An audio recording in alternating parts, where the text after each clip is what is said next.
Здравствуйте. В начале 2021 года китайская компания Conatec выпустила две новые модели тепловизионных монокуляров со встроенным лазерным дальномером. Назвали модели Tracer LRF50, потому что у нее объектив с фокусом 50 мм, и Tracer LRF35, соответственно, объектив здесь с фокусом 35 мм. Кроме объектива, больше они ничем не отличаются. Абсолютно одинаковая начинка, один и тот же корпус, все одно и то же. Вот только объективы разные. Встроенный дальномер получился очень органичный, то есть у конкурентов, как правило, дальномер как-то сбоку приляпан, не очень все это хорошо смотрится. В частности, вот у всеми любимого и мною тоже любимого пульсара дальномер как-то не очень хорошо. Вот тут сбоку стоит такая килька здоровая. Здесь все очень красиво сделано. Вот он дальномер. О чем здесь есть вот предупреждающая наклейка. Маленький объектив — это излучатель, большой объектив — это приемник. Дальномер меряет до 1000 метров, меряет достаточно хорошо, уверенно. Есть режим простого замера и есть режим сканирования, что очень удобно, поскольку с режимом простого замера маленькие объекты достаточно сложно поймать. Движущиеся объекты тоже неудобно замерять. При замерах весь корпус встряхивается, вот кнопка включения лазерного дальномера и замера. И, соответственно, поскольку когда нажимаем, то происходит небольшое такое встряхивание, замерить достаточно сложно. Для этого есть режим сканирования. У него включаешь, и происходит периодические постоянные измерения. Никакой кнопкой в этот момент нажимать не надо. На экране сменяются показания дальномера. Точность у него заявленная плюс-минус 1 метр. По факту, как правило, точность чуть меньше. Но это, собственно, и не важно, поскольку он не предназначен для суперточных замеров. Даже если там плюс-минус 3 метра, это разницы никакой не имеет. Чем еще они отличаются? В связи с тем, что фокус у объективов разный, на выходе получается разное увеличение. У большого прибора грубо это от 4 до 16 крат, а у маленького от 3 до 11. Соответственно, разница около 30%. Дальность обнаружения крупного объекта типа лося у большого около 2500 метров, у маленького около 1750. Дальность обнаружения — это дальность, на которой мы увидим просто небольшое, но достаточно яркое пятнышко, которое четко можно будет выделить, что это тепловой объект. Определить, что это лось или какой-то другой зверь, проблематично будет. Но вот эту вот дальность, ее, как правило, используют для определения эффективности того или иного прибора тепловизионного. Стоимость на сегодняшний день у большого прибора 185 тысяч рублей, а у маленького 175. Корпус сделан водонепроницаемым. Аккумуляторы самостоятельно заменить не получится. Все встроено и наглухо заклеено, замазано. То есть он не боится кратковременных падений в воду.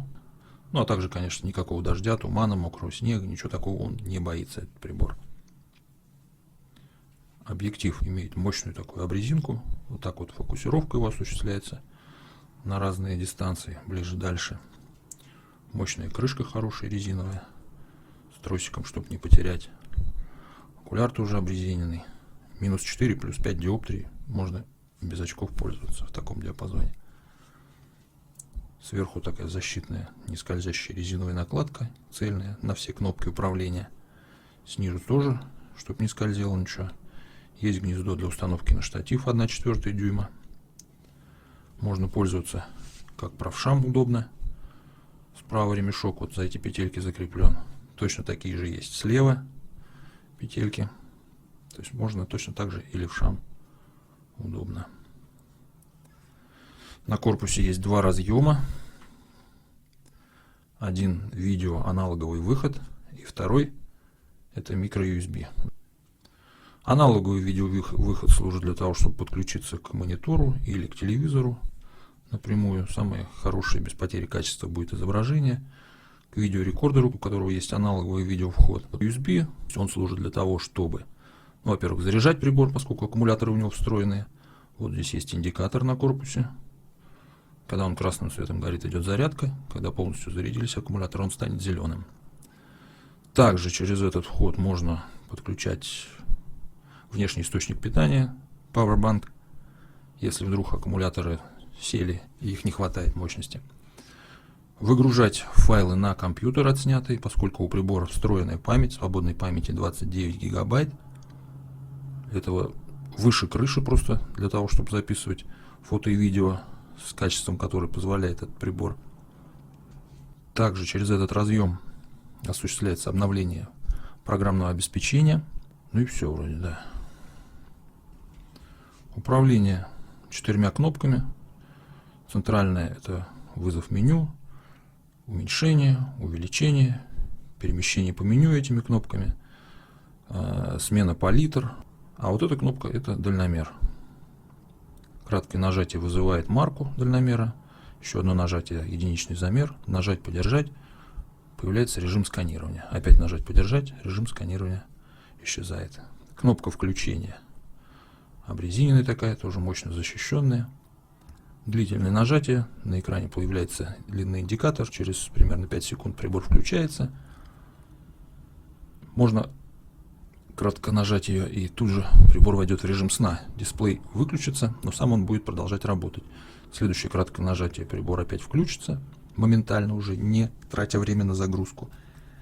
И чтобы полностью выключить, надо нажать подержать, пока индикатор, показывающий выключение, не закончит ползти по экрану. Это тоже там около 3 секунд.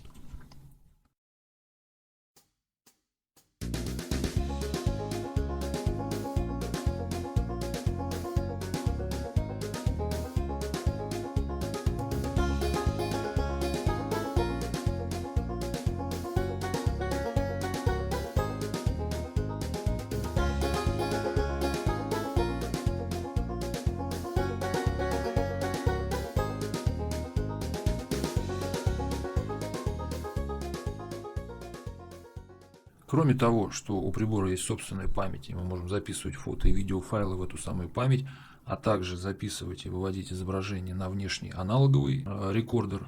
У прибора также есть Wi-Fi адаптер, через который можно изображение транслировать на внешний гаджет, смартфон или планшет. Надо скачать приложение CAM802, вот это. Оно есть в App Store и в Google Play. Бесплатно, свободно. Включить в приборе адаптер Wi-Fi через меню, там есть специальная команда. Настройки. Настройки Wi-Fi. Когда мы там включим Wi-Fi, он появится как вот прибор Tracel LRF. Пароль простой: 1, 2, 3, 4, 5, 6, 7, 8. Подключить. Все, вот он подключился у нас. Включить приложение. Подсоединяемся. Вот пошло изображение с прибора. Сейчас покажем что-нибудь.